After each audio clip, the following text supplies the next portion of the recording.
नमस्कार, मी विनय कांबळे. आपण पाहता रिपब्लिकन व्हाईस 24 न्यूज. आवाज तुमचा बातम्यांचा. तर मी सध्या देवरूरमध्ये आहे. देवरूरमध्ये तशीच करायच्या बाहेर इथं आमरण उपोषण होत आहे आणि हे आमरण उपोषण 3 दिवसापासून सातत्याने इथं आमरण उपोषण चालू आहे आणि हे देवरूर तालुक्यातील शेळगाव या ठिकाणी आणि आमरण उपोषण करते इथं आपल्यासोबत काय मागणी आहे तुमचं काय सांगा?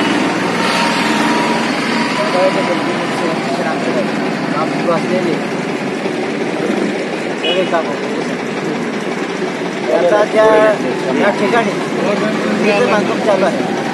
ते विहिरीचं बांधकाम या गटामध्ये चालू आहे. ते गट आता पण त्याच्या ते पोटामध्ये मॅटर चालू आहे की तरी पण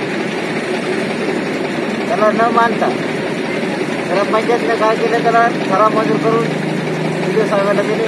त्यामुळं काम सुरू करतात आलं.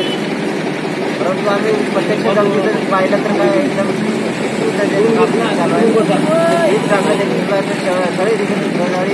बाहेर पडलेले या संदर्भात तुम्ही अभियान करायला सांगितलं पालिका राऊत साहेबांना प्रत्यक्ष सांगितलं होतं त्या शेळगावमध्ये असं काम व्हायला. त्याने म्हणलं की बाबा मी आज रविवार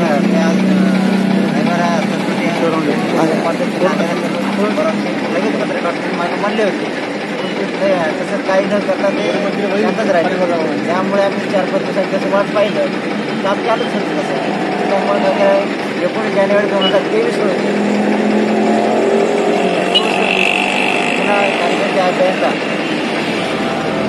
नांदेड इथं सकाळ दाखल तुमच्या लोकप्रतिनिधी आपला आमदारला गावाचे सरपंच आहे या संदर्भात काय केलं काम चालू आहे.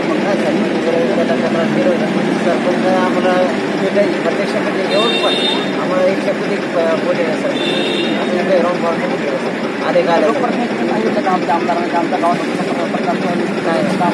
आमच्या गावात जाऊन तर प्रत्येक नागरिकाला जर विचारलं तरी सर त्याच्यावर विषयानंतर्गत होत असेल शहरामध्ये काम कसे आहेत तुम्हाला सांगू प्रत्यक्षामध्ये घेऊन तुम्हाला दाखवले जाते. काय काय अजून तुमची मागणी आहे काय सांगा? मागणी काय आहे हे बघा भ्रष्टाचारचा आणि या कामाबद्दल काम भ्रष्टाचारचं आहे आणि त्याच्यावर कारवाई झालीच पाहिजे. जोपर्यंत कारवाई होत नाही तोपर्यंत आम्ही उपोषण माघार घेत नाही सांगतो.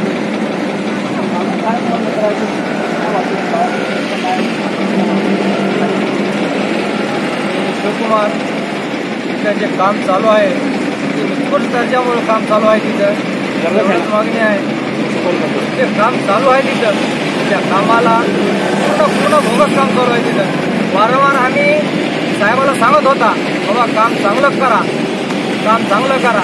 तरी पण आमच्या गावात एक सभा घेतल्या होत्या. त्या सभामध्ये कुठलाही माणूस हे काम चालू करा असं कुठल्याच माणसाचं म्हणणं नव्हतं. तरी पण ते कोणाच्या जोरावर काम चालू करायले ते आम्हाला म्हणण्यासाठी आम्हाला हे वेळ आलेली आहे. इथं एकूण याचं म्हणणं आहे हे जलजीवन मिशन अंतर्गत जे प्रत्येक गावामध्ये प्रत्येक नागरिकाला हे पाणी स्वच्छ मिळालं पाहिजे. या जलजीवन मिशनच्या अंतर्गत प्रत्येक गावामध्ये हे जे नागरिक इथं बसलेले आहेत त्यांचं म्हणणं आहे की इथे जे काही अधिकारी आहेत, जे अभियंता आहेत आणि इथे जे लोकप्रतिनिधी आहेत हे सर्वच याकडे दुर्लक्ष करत आहेत. एकूण यांचं म्हणणं आहे की 3 दिवसापासून इथे आमरण उपोषणाला बसलेले आहेत.